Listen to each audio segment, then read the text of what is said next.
मी अंजली आहे आणि सध्या माझं वय 24 वर्ष आहे. माझं शरीर एखाद्या तरुण, आकर्षक मुलीसारखं भरलेलं होतं. माझं लग्न होऊन नुकतंच 1 वर्ष झालं होतं. माझी उंची 4 फुटांपेक्षा जास्त होती आणि माझी देहष्टीही उठावदार होती. पण आता मला असं वाटत होतं, की या सौंदर्याचा माझ्या आयुष्यात काहीच उपयोग उरलेला नाही. माझे पती विकास एका खाजगी बँकेत वरिष्ठ अधिकारी होते. ते माझ्यापेक्षा 12 वर्षांनी मोठे होते. त्यांच्या नोकरीमुळे आम्ही आमचं छोटंसं गाव सोडून शहरात राहायला आलो होतो. माझे सासू-सासरे अजूनही गावातच राहत होते. खरं सांगायचं तर मी विकासशी प्रेमामुळे लग्न केलं नव्हतं. त्यांची सुरक्षित नोकरी आणि चांगलं उत्पन्न पाहूनच मी त्यांच्याशी लग्न करण्यास तयार झाले होते. मला शहरात राहायचं होतं, चांगले कपडे घालायचे होते. मोठमोठ्या मॉलमध्ये खरेदी करायची होती. मला वाटायचं की पैसा असेल तर आयुष्यातली प्रत्येक इच्छा पूर्ण करता येते. माझा रंग गोरा होता. सगळेच मला सुंदर म्हणायचे.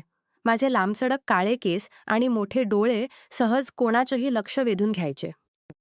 पण माझे पती विकास दिसायला अगदी साधारण होते. रंग सावळा, उंची कमी आणि शरीराने थोडे जाडही होते. आम्ही दोघं एकत्र बाहेर पडलो की लोक आश्चर्याने आमच्याकडे पाहायचे. एवढी सुंदर मुलगी या माणसासोबत कशी? असा प्रश्न त्यांच्या नजरेत स्पष्ट दिसायचा. आमचा सदनिका शहरातील एका चांगल्या भागात होता. सासू-सासऱ्यांचा त्रास नव्हता. नातेवाईकांची ढवळाढवळ नव्हती. घरात फक्त मी आणि माझे पती. मी जसं आयुष्य कल्पिलं होतं, जवळ तसंच सगळं होतं. फक्त एक गोष्ट सोडून. मला माझ्या पतींचं रूप आवडत नव्हतं. त्यांचा स्पर्शही मला सुखावणारा वाटत नव्हता. एके संध्याकाळी मी दूरदर्शन पाहत बसले होते. तेवढ्यात विकास घरी आले. त्यांच्यासोबत एक उंच, मजबूत आणि देखणा तरुण होता. अंजली, हा राहुल, माझ्या मामाचा मुलगा. माहिती तंत्रज्ञानाचं शिक्षण पूर्ण करून आता इथे नोकरी करणार आहे. राहण्याची चांगली व्यवस्था होईपर्यंत तो आपल्याकडेच राहील. विकासने त्याची ओळख करून दिली. राहुलने किंचित वाकून मला नमस्कार केला. त्याच्या चेहऱ्यावरची एक झलक पाहताच माझ्या हृदयाची धडधड वाढली. रंग सावळा असला तरी त्याचं मजबूत शरीर, रुंद खांदे, दाट भुवया आणि खोल डोळे कोणालाही आकर्षित करू शकत होते. मी त्याच्याशी हस्तांदोलन करण्यासाठी हात पुढे केला. पण त्याने दुरूनच हात तो म्हणाला, मी हसत म्हणाले, "तू इथे अगदी आरामात राहा. विकास दिवसभर बाहेर असतात. तू आलास म्हणजे माझाही वेळ चांगला जाईल." विकासने राहुलला घराच्या बाजूला असलेल्या खोलीत राहायला सांगितलं. नंतर ते मला म्हणाले, "अंजली, राहुल खूप लाजरा आहे. त्याला कशाची गरज आहे ते तुलाच विचारावं लागेल. मी तर दिवसभर कार्यालयात असतो." मी मनातल्या मनात विचार केला, काळजी करू नका. मी त्याची खूप चांगली काळजी घेईन. दुसऱ्या दिवशी सकाळी मी लवकर उठले. अंघोळ करून माझा सर्वात सुंदर पोशाख घातला. केस बैठकीच्या खोलीत गेले तेव्हा राहुल योग करत होता. त्याचं तंदुरुस्त शरीर, घामाने चमकणारा चेहरा आणि मजबूत बाहू पाहून माझं मन अस्वस्थ झालं. त्याची नजर माझ्यावर पडताच तो लगेच उठला. अंगात टी-शर्ट घालत तो म्हणाला, "शुभ सकाळ, वहिनी." आणि तो ताबडतोब आपल्या खोलीकडे निघून गेला. मी मनात म्हटलं, हा तर माझ्याकडे पाहतही नाही. मग मी स्वतःला सावरलं. माझ्या सौंदर्यावर विश्वास ठेवत मी खास नाश्ता तयार केला. पनीरचे पराठे आणि दही. विकास आणि राहुल नाश्ते त्यांच्यासोबत बसले. मी मुद्दाम माझी खुर्ची राहुलच्या जवळ ठेवली. पण तो खाली मान घालून नाश्ता करत होता. "राहुल, नाश्ता कसा वाटला?" मी हसत विचारलं. "खूप छान, वहिनी." "तुमचे खूप आभार," तो लाजत म्हणाला. नाश्ता संपताच तो पटकन आपल्या खोलीत निघून गेला. थोड्या वेळाने विकास आणि राहुल दोघंही बाहेर जाण्यासाठी तयार झाले. "राहुल, पहिल्याच दिवसापासून महाविद्यालयात चाललास?" मी विचारलं. "हो वहिनी, महाविद्यालयात तर जावंच लागेल. त्यासोबत माझ्या राहण्याचीही काही व्यवस्था शोधायची आहे." त्याने माझ्याकडे न पाहताच उत्तर दिलं. दोघं बाहेर गेल्यानंतर मी दिवसभर राहुलचाच विचार करत राहिले. तो माझ्यापासून एवढा दूर का राहतो, हे मला समजत नव्हतं.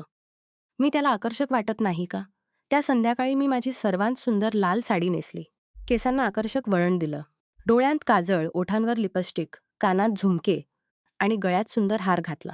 खरं सांगायचं तर राहुल घरी परतले तेव्हा मला पाहून कास एवढी सजले नव्हते. विकास आणि मी विकाससाठी कधीच खूप आनंदी झाले. "वा अंजली, आज तर खूप सुंदर दिसतेस." काय विशेष? त्यांनी माझी प्रशंसा केली. पण ज्याच्यासाठी मी एवढी सजले होते त्याने माझ्याकडे एकदाही पाहिलं नाही. राहुल घरात येताच सरळ आपल्या खोलीत निघून गेला.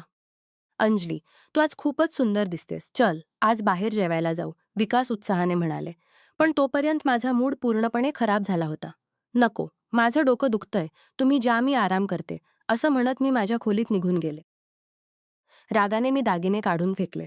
आरशासमोर उभी राहून स्वतःलाच प्रश्न विचारू लागले. माझ्यात काय कमी आहे? तो माझ्याकडे का पाहत नाही? माझा राग आणि निराशा वाढत चालली होती.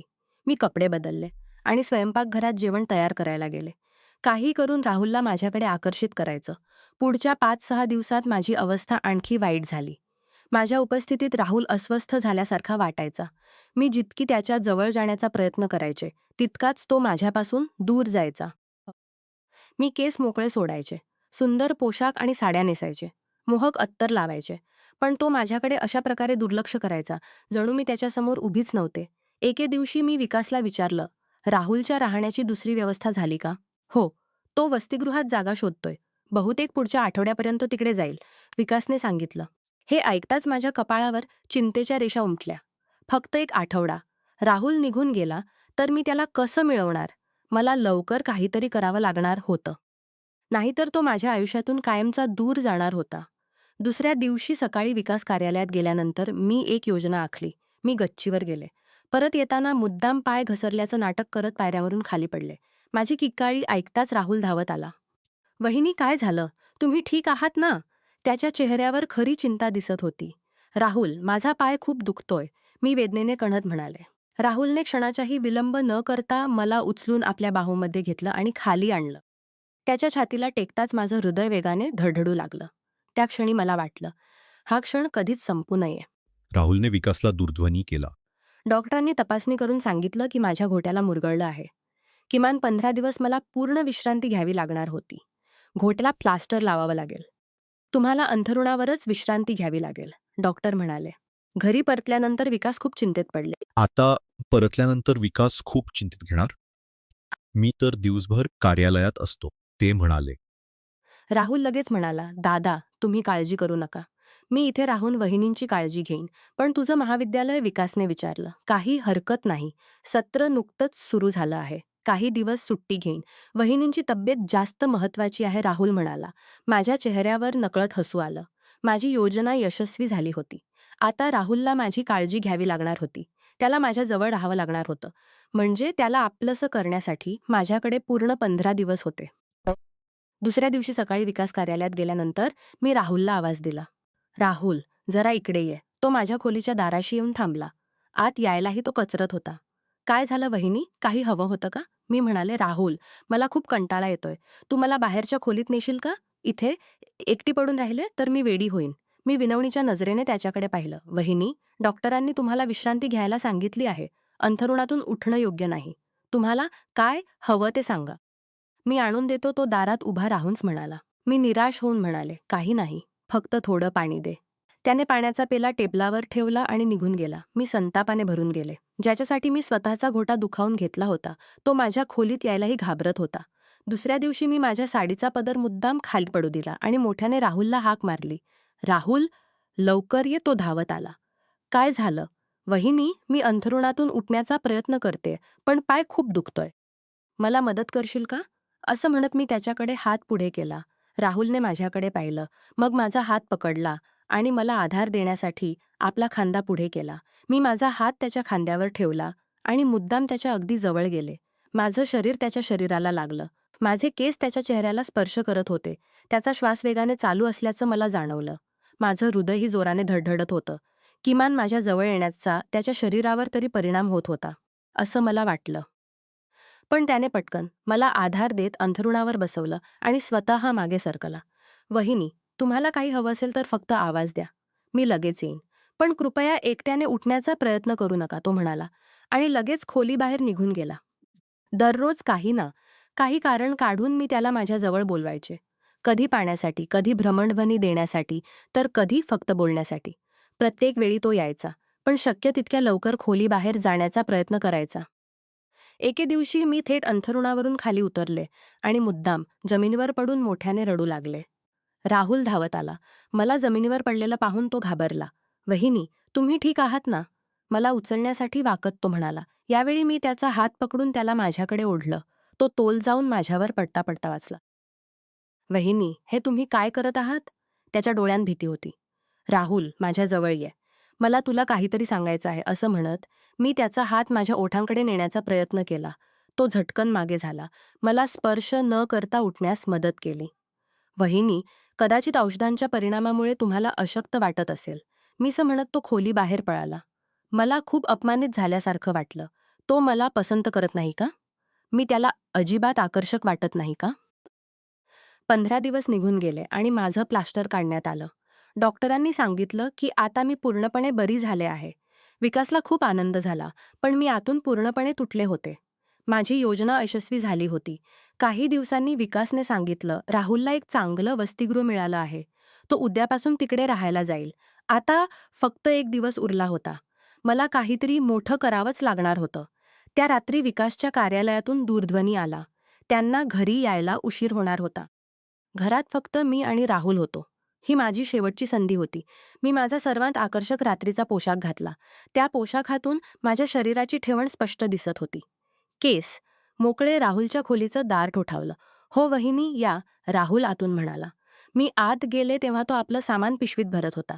"राहुल, मी तुझ्यासाठी जेवण आणलं आहे," असं म्हणत मी ताट त्याच्याकडे केलं. त्याने वर पाहून माझ्याकडे पाहिलं आणि लगेच नजर खाली केली. "वहिनी, ताट तिथे टेबलावर ठेवा. मी थोड्या वेळाने जेवतो." तो माझ्याकडे न पाहताच म्हणाला, "आता काय एवढं सामान भरतोयस? एवढी घाई कसली?" "आणखी काही," त्याच्या जवळ जात म्हणाले. "नाही वहिनी, उद्यापासून माझं महाविद्यालय सुरू होतंय. वसतिगृहात जागाही मिळाली आहे," असं म्हणत तो माझ्यापासून थोडा दूर सरकला. मी मुद्दाम जेवणाचं ताट खाली पाडलं. "अरे, माफ कर," असं म्हणत मी खाली वाकले. मग त्याच्या जवळ जाऊन त्याचा हात पकडला. "राहुल, तुला समजत नाही." मी मी त्याच्या डोळ्यात पाहत बोलण्याचा प्रयत्न केला. राहुलने आपला हात सोडवून घेतला आणि काही पावलं मागे गेला. "वहिनी, कृपया असं करू नका. दादांबद्दल माझ्या मनात खूप आदर आहे. मी उद्या सकाळीच इथून निघून जाईन," तो ठामपणे म्हणाला. मला इतकी लाज वाटली की मी तिथून धावत माझ्या खोलीत गेले. दार बंद करून मोठमोठ्याने रडू लागले. एवढे प्रयत्न करूनही मी त्याला मिळवू शकले नव्हते. तो माझ्या आयुष्यातून निघून जाणार होता, पण मी हार मानायला तयार नव्हते. माझ्या मनात आणखी एक नवीन योजना आकार घेत होती. त्या रात्री मी सतत कूस बदलत राहिले. राहुलचे कठोर शब्द माझ्या कानात घुमत होते. सकाळी डोळे उघडले तेव्हा विकास आधीच उठले होते. ते आपली प्रवासाची पिशवी भरत होते. "अरे, उठलीस? तुला न उठवता तयारी करत होतो," विकास हसत म्हणाले. मी डोळे चोळत विचारलं, "कुठे चाललात?" "बँकेच्या कामासाठी अचानक मुंबईला जावं लागतंय." 2-3 दिवस लागतील. मी तुला सांगितलं होतं. "लक्षात नाही का?" माझं हृदय जोराने धडधडलं. विकास घराबाहेर जाणार म्हणजे घरात फक्त मी आणि राहुल. माझ्यासाठी ही अखेरची संधी होती. "तुझा पाय आता बरा झाला आहे, तरीही जास्त धावपळ करू नकोस." "राहुल आहेच. काही लागलं तर त्याला सांग," असं म्हणत विकासने प्रेमाने माझ्या कपाळावर हात फिरवला. मी फक्त हसले. माझ्या डोक्यात मात्र राहुलसोबत घालवता येणाऱ्या वेळाच्या योजना तयार होऊ लागल्या होत्या. विकास बाहेर जाऊन राहुलशी बोलू लागले. मी कान देऊन त्यांचं बोलणं ऐकलं. "राहुलीची काळजी घे," विकास म्हणत होते. "दादा, तुम्हाला काही हरकत नसेल तर मी उद्याच वसतिगृहात राहायला जाईन. मला तिथे खोली मिळाली आहे," राहुल म्हणाला. माझा श्वासच थांबला. राहुल उद्याच निघून जाणार होता. "काय झालं? सगळं ठीक आहे ना? इथे काही अडचण आहे का?" विकासने विचारलं. "नाही दादा, तसं काही नाही. फक्त माझे वर्ग सुरू झाले आहेत आणि वसतिगृह महाविद्यालयाच्या जवळ आहे." राहुलने खोटं सांगितलं. "ठीक आहे. तुला जायचं असेल तर जा. पण आज मी घरी नाही, म्हणून किमान आज तरी अंजलीची काळजी घे," विकास म्हणाले. विकास गेल्यानंतर मी माझे सर्वोत्तम कपडे घातले, केस व्यवस्थित केले आणि हलका शृंगार केला. माझ्याकडे आता फक्त एकच दिवस उरला होता. मी राहुलला आवाज दिला. "हो वहिनी, काही हवं होतं का?" त्याने दारातूनच विचारलं. "राहुल, आत ये. मला तुझ्याशी काही बोलायचं आहे," मी गंभीर स्वरात म्हणाले. राहुल कचरत आत आला, पण दाराजवळच उभा राहिला. "राहुल, मी सरळ मुद्द्यावर येते," मी आत्मविश्वासाने म्हणाले. "माझ्याकडे बघ. माझ्या डोळ्यांत पाहून सांग. माझं शरीरही आकर्षक आहे. तुला जे काही हवं आहे ते सगळं द्यायला मी तयार आहे. मग तुझी अडचण काय आहे?" "राहुल, मला तुझ्यावर प्रेम झालं आहे." राहुलच्या चेहऱ्यावरचा रंगच उडाला. त्याने नजर खाली केली. "वहिनी, अशा गोष्टी बोलू नका. मी दादांचा खूप आदर करतो." मी त्याला मध्येच थांबवलं. "मला माहीत आहे तू काय बोलणार आहेस, पण एकदा माझं ऐकून घे. मी विकासशी प्रेमामुळे लग्न केलं नव्हतं. त्यांची सुरक्षित नोकरी आणि पैसा पाहून लग्न केलं. मला त्यांच्यासोबत कोणतंही सुख मिळत नाही. तुला पाहिल्यानंतर पत्नाच मला कळलं की प्रेम म्हणजे काय." राहुलने रागाने माझ्याकडे पाहिलं. "वहिनी, तुम्हाला लाज वाटली पाहिजे. दादा तुमच्यावर किती प्रेम करतात. तुमच्यासाठी ते काय करत नाहीत. तुला प्रेमाबद्दल काय माहीत?" मी भावूक होत म्हणाले. "तू मला स्वीकारलंस तर मी विकासला सोडू शकते. माझ्याकडे पैसा आहे. आपण दोघं कुठेही जाऊ शकतो. नवीन आयुष्य सुरू करू शकतो." राहुलच्या चेहऱ्यावर अविश्वास आणि संताप स्पष्ट दिसत होता. तो पुढे आला आणि त्याने मला जोरात थप्पड मारली. बस करा. खूप झालं. मी दादांचा विश्वास कधीच तोडणार नाही. ते माझ्यासाठी देवापेक्षा कमी नाहीत आणि तुम्ही फक्त स्वार्थ आणि वासनेने भरलेले आहात. माझ्या गालावर थप्पडीचा ठसा उमटला होता. पण त्याहून जास्त दुखापत माझ्या अहंकाराला झाली होती. हे तुला खूप महागात पडेल, मी कडवटपणे म्हणाले. मला धमकी देऊ नका वहिनी. मी उद्या सकाळीच इथून निघून जाईन, राहुल म्हणाला. तो खोलीबाहेर निघून गेला. रात्र झाली तरी मी माझी हार स्वीकारली नव्हती. मी माझ्याजवळ असलेली दुसरी चावी घेतली. घरात पूर्ण शांतता पसरल्यानंतर मी हळूच राहुलच्या खोलीचं दार उघडलं. खोलीत अंधार होता. मी सावकाश त्याच्या अंथरुणाकडे गेले.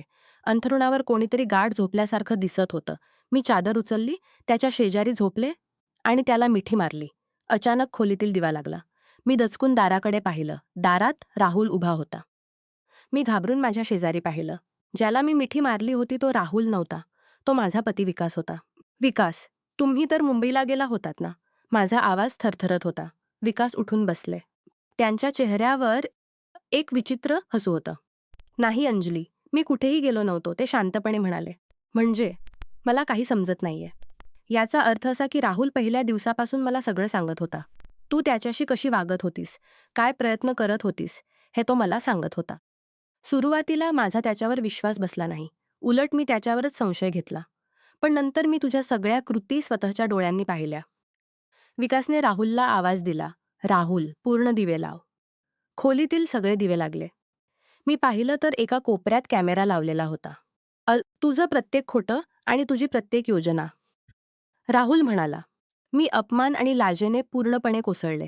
माझ्या पायाखालची जमीन सरकल्यासारखी झाली. मला अंथरुणावरून उठून पळून जायचं होतं. पण माझ्या पायांत बळच उरलं नव्हतं. तुला वाटतं तू खूप हुशार आहेस, अंजली, विकास म्हणाले. तू फक्त माझ्या पैशांसाठी माझ्याशी लग्न केलंस. त्यानंतर माझ्या विश्वासाची आणि प्रेमाची थट्टा केलीस. पण तू समजतेस तितका मी माफ करा. हे सगळं मी हुंदके देत बोलण्याचा प्रयत्न केला. बस कर तुझं नाटक, विकास रागाने म्हणाले.